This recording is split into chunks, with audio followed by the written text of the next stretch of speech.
इडली खाने का सही मज़ा तो उसके साथ खाई जाने वाली चटनी और सांभर से ही होता है। आज मैं यहाँ आपको 4 तरह की बहुत आसान सी चटनी की रेसिपी बताऊंगी, जिन्हें आप किसी भी साउथ इंडियन डिश के साथ खा सकते हैं, जैसे इडली, डोसा, उत्तपम, बड़ा, उपमा। और ऐसे भी ये चटनी कई और चीज़ों के साथ भी बहुत अच्छा टेस्ट देती हैं। तो चलिए झटपट देख लेते हैं आज की रेसिपी 4 तरह की चटनियाँ, जिन्हें खासकर हम साउथ इंडियन डिश के साथ सर्व कर सकते हैं। मैं Nutan Dutt, welcome back to my channel delicious खाना झटपट बनाना। सबसे पहले हम बनाएंगे टोमेटो और ओनियन की चटनी। तो इसके लिए मैंने लिया है एक तीखी वाली खड़ी लाल मिर्च और 4 काश्मीरी लाल मिर्च साबुत और 4 टमाटर हैं जिसका हमने आई निकाल लिया है, और 2 ओनियन है जिसे हमने रफली चॉप कर लिया है, और साथ में है 10 से 12 कलियां लहसुन की। हम सबसे पहले कढ़ाई में डालेंगे 1 टेबलस्पून ऑयल, और इसमें हम सारी साबुत मिर्चियों को डाल देंगे, और इसे जब तक ये अच्छे से फूल ना जाए तब तक हम इसे फ्राई करेंगे।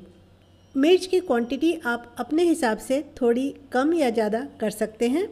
काश्मीरी लाल मिर्च सिर्फ हमने कलर के लिए ऐड किया है। और अब इसी तेल में हम डाल देते हैं लहसुन की कलियों को, और उन्हें थोड़ा सा सौते करके हम रफली चॉप किए हुए प्याज को भी डाल देते हैं। और आप ध्यान रखिएगा कि जितना भी आप प्याज लें, टमाटर की क्वांटिटी उससे डबल होनी चाहिए। और अब हम इसमें टमाटर को भी ऐड कर देते हैं, लेकिन टमाटर हमें साबुत ही रखना है। थोड़ा सा सॉल्ट भी डाल देते हैं ताकि ये सब चीज़ें थोड़ी अच्छे से नरम हो जाए, और इसे हम 3 से 4 मिनट तक पहले फ्राई करेंगे, और फिर हम थोड़ा ढक देंगे। ढककर इसे हमें जब तक टोमेटो अच्छे से नरम ना हो जाए तब तक हमें इन्हें कुक करना है।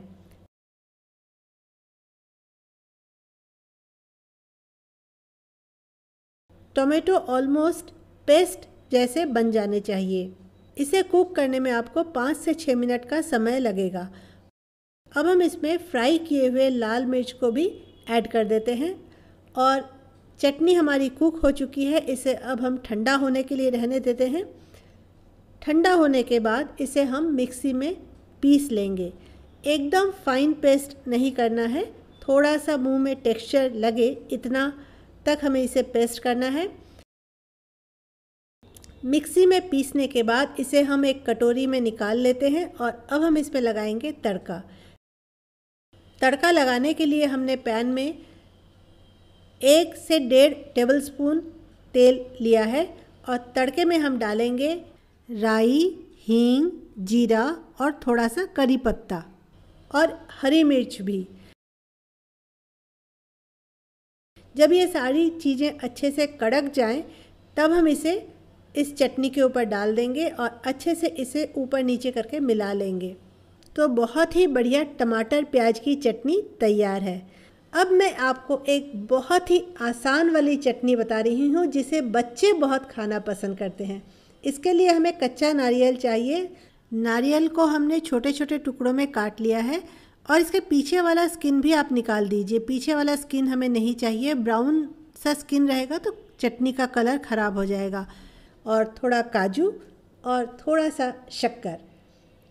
पहले हम मिक्सी के पॉट में कच्चे नारियल को डाल देंगे। इसे हमने छोटे छोटे टुकड़े कर लिए हैं, और इसे हम बिना पानी डाले मिक्सी में एक बार पीस लेंगे, तो नारियल के काफ़ी छोटे टुकड़े हो जाएंगे।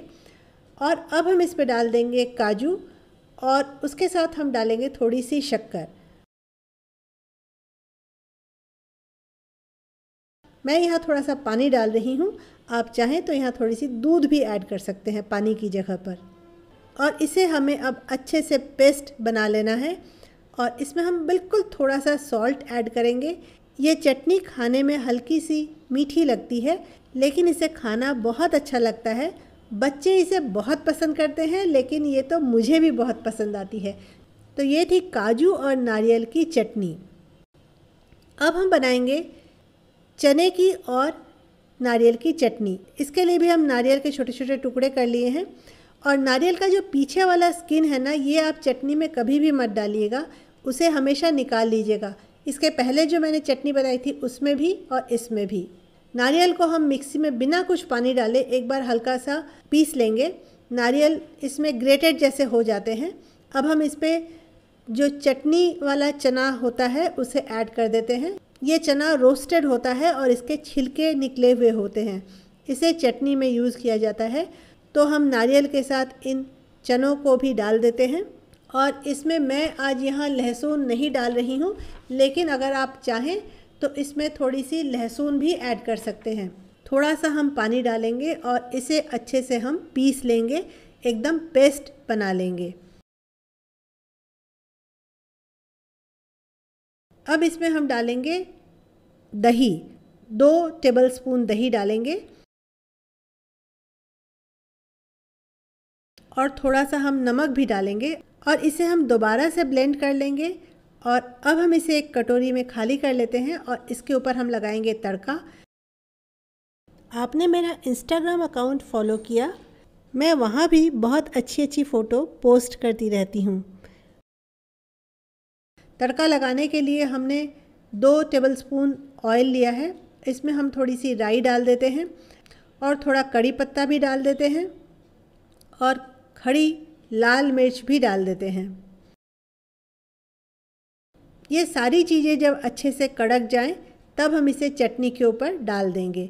इस चटनी में कुछ लोग लहसुन ऐड करना पसंद करते हैं। इस चटनी में कुछ लोग धनिया की पत्ती या पुदीना की पत्ती भी ऐड करना पसंद करते हैं। तो ये पूरी तरह से ऑप्शनल है। अगर आप चाहें तो आप धनिया की पत्तियाँ या पुदीना की पत्तियाँ भी इस चटनी के साथ ऐड कर सकते हैं। तो हमारा तड़का काफ़ी अच्छे से कड़क गया है। इसे अब हम चटनी के ऊपर डाल देते हैं और इसे अच्छे से हम ऊपर नीचे करके मिला लेते हैं। चटनी बनाने में एक हमें प्रॉब्लम लगती है कि हमें नारियल कैसे ग्रेट करना है। मेरा एक और वीडियो है नारियल के लड्डू का, उसमें मैंने बताया है कि आप बहुत आसानी से कैसे नारियल को ग्रेट कर सकते हैं। उस वीडियो का लिंक मैं ऊपर दे दूंगी, आप जब भी चाहें उसे देख सकते हैं। वैसे थोड़ा सा मैं यहाँ शॉर्ट में बता देती हूँ। नारियल को 24 घंटे के लिए हमें डीप फ्रीज़र में रख देना है और उसके बाद हम इसे तोड़ेंगे तो आसानी से नारियल निकल जाता है और उसके ऊपर का स्किन भी निकल जाता है।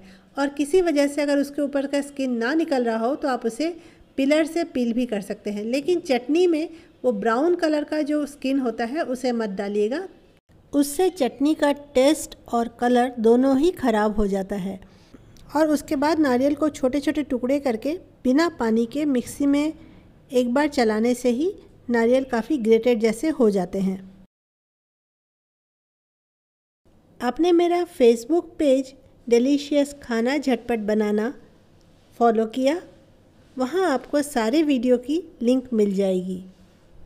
अब हम बनाएंगे नारियल और मूंगफली की चटनी। ये मेरा पर्सनल फेवरेट है और ये खाने में बहुत ही स्वादिष्ट होता है। इसके लिए मैंने लिया है ग्रेटेड नारियल और मूंगफली जो रोस्टेड है और इसका हमने छिलका पूरी तरह से निकाल लिया है। साथ में हमने लिया है थोड़े से कड़ी पत्ते, जीरा, खड़ी लाल मिर्च और लहसुन। अब हम एक कढ़ाई में 2 टेबलस्पून ऑयल डालेंगे। अब हम इसमें लहसुन, जीरा, खड़ी लाल मिर्च और कड़ी पत्ता को डाल देंगे। आप चाहें तो लाल मिर्च एक और भी डाल सकते हैं, ये आपकी पर्सनल चॉइस है। और जब ये सारी चीज़ें थोड़ी कड़क जाएं, तब हम इसमें ग्रेटेड नारियल को डाल देंगे और बिल्कुल लो फ्लेम पे हमें इन्हें भूनना है। करीब 2 से 3 मिनट में नारियल बहुत अच्छे से भुन जाते हैं। इनका कलर हल्का सा ब्राउनिश सा हो जाता है। ज़्यादा नहीं भूनना है, पर एकदम लो फ्लेम पे हमें धीरे धीरे नारियल को भूनना है। इसे हमें कॉन्स्टेंटली चलाते रहना है ताकि ये नीचे से जले नहीं। जब नारियल अच्छे से भून जाए तब इसे हम थोड़ी देर ठंडा होने के लिए छोड़ देंगे। अब एक मिक्सी के जार में इन भुने हुए नारियल के साथ हम ड्राई रोस्ट किए हुए मूंगफली को एक साथ पीसेंगे। आप चाहें तो पीसने के लिए इमली वाला पानी भी ले सकते हैं और आप चाहें तो सिर्फ सादा पानी में ही इसे पीसें और बाद में इमली का थोड़ा पल्प ऐड कर सकते हैं। पर मैं आज यह इमली का पल्प ऐड नहीं करूँगी, मैं यहाँ आज नींबू ऐड करूँगी। नींबू का रस, 1 नींबू का रस मैं यहाँ ऐड कर रही हूँ और साथ में मैंने यहाँ डाला है थोड़ा सा नमक और थोड़ा सा शक्कर। मुझे ये चटनी थोड़ी खट्टी मीठी पसंद है, इसलिए मैं शक्कर ऐड कर रही हूँ, लेकिन ये आपकी पर्सनल चॉइस है। अगर आप चाहें तो शक्कर ऐड करें, नहीं तो आप इसे छोड़ भी सकते हैं। तो ये जो चटनी है ये थोड़ी खट्टी मीठी सी ही बहुत अच्छी लगती है। तो ये है मूंगफली और कच्चे नारियल की चटनी। तो देखा ना आपने कितनी आसानी से हमने 4 तरह की चटनियाँ बनाई, जो हम किसी भी साउथ इंडियन डिश के साथ बहुत अच्छे से सर्व कर सकते हैं। मेरे इस चैनल पर एक बहुत ही अच्छी सांभर की रेसिपी है और डोसा बनाने की भी रेसिपी है। इन सब का लिंक मैं ऊपर दे दूंगी, अगर आप देखना चाहें तो ज़रूर क्लिक कर लीजिएगा। तो आपको अगर ये चटनियाँ पसंद आई हो तो एक लाइक ज़रूर कीजिएगा और नीचे कमेंट करके ज़रूर बताइएगा कि आप और भी कोई इस तरह की चटनी बनाते हैं या नहीं। और रेसिपी पसंद ही आई है तो अपनी फ्रेंड्स और फैमिली के साथ ज़रूर शेयर कीजिएगा। और अगर आप मेरे चैनल पर नए हैं तो सब्सक्राइब करना बिल्कुल मत भूलिएगा, क्योंकि मेरे इस चैनल को अभी ग्रो करने के लिए आपका सपोर्ट बहुत ज़रूरी है। और सब्सक्राइब करके बेल बटन ज़रूर हिट कर दीजिएगा, ताकि मेरी हर नई वीडियो की नोटिफिकेशन आप तक पहुंच जाए। और यहाँ ऊपर जो कुछ लिंक है ना, इसमें से जो आपको पसंद हो उसमें एक बार क्लिक कर लीजिए। कोई और अच्छी रेसिपी यहाँ आपका इंतज़ार कर रही है।